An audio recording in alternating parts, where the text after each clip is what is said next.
Welcome back to Latine ADHD, where cultura and ADHD intersect. I am Dr. Janice Castro, a licensed psychologist, here to help you feel a little more seen and a little less alone.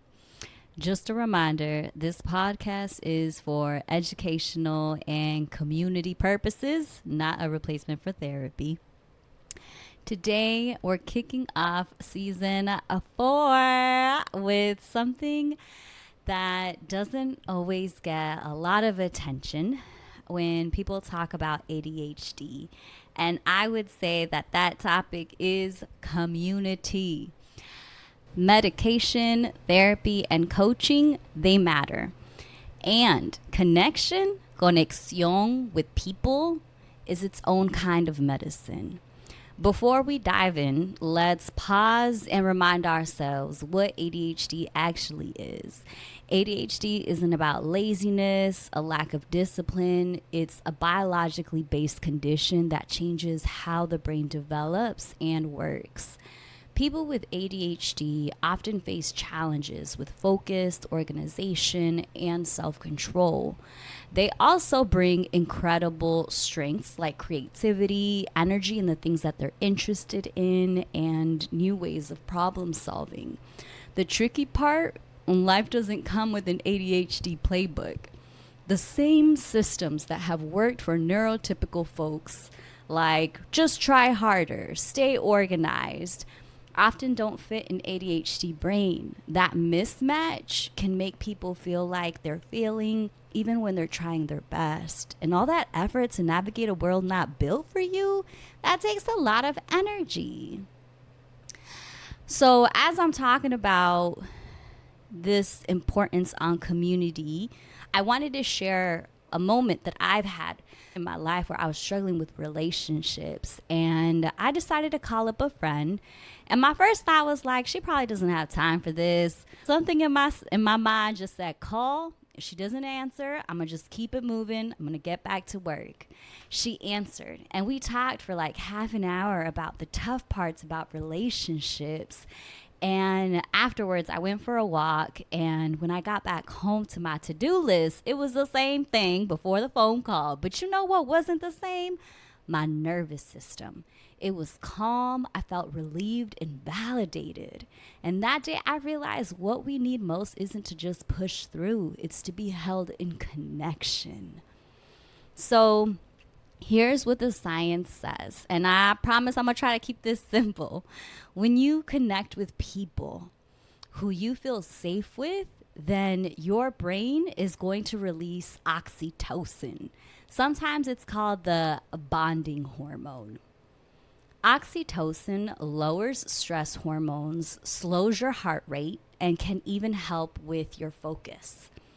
There's also something called co-regulation. That's when your nervous system syncs up with somebody else. Do you ever feel calmer just sitting next to someone who gets you? That's co-regulation in action. Your brain is saying, okay, I'm safe. And former U.S. Surgeon General Dr. Vivek Murthy has called connection a vital sign, something we should monitor just like blood pressure. Social connections is one of the pillars of health, along with sleep, nutrition, and exercise. Why? Because disconnection is dangerous. Research shows that loneliness and isolation can raise the risk of early death at rates similar to smoking or obesity. That's how powerful comunidad is. It literally helps us live longer. And this matters even more for people with ADHD because ADHD can make relationships harder.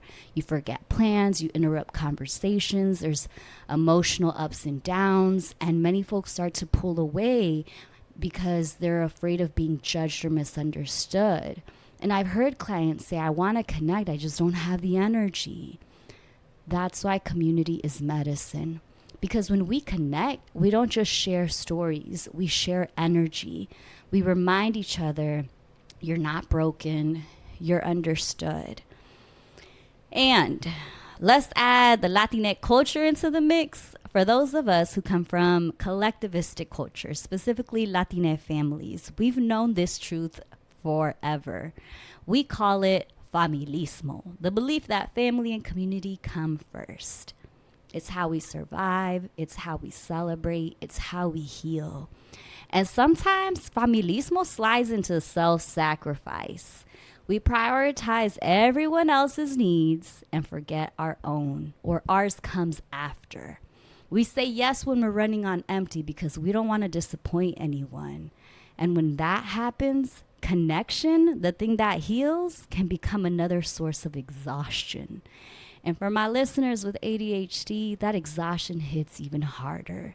Your brain is already working overtime to regulate emotion, remember details, manage your time, and you add guilt and people pleasing, that's a fast track to burnout. So here's a simple ADHD-friendly tool to stay connected without burning out. I call it the check-in before you help. So before you say yes to anything, ask yourself 2 questions. 1, am I helping because I want to? And number 2, do I have the energy for this right now? If either answer is no, it's okay to say no. Sometimes we aren't helping because we want to. Maybe it's because we feel guilty. Helping out of love feels right. Helping out of obligation feels heavy. It feels annoying. And your body usually knows the difference before your mind does. So, this week, I invite you to notice what connection feels like in your body. Who makes you feel safe? Who helps you breathe easier? That's your community. That's your medicine.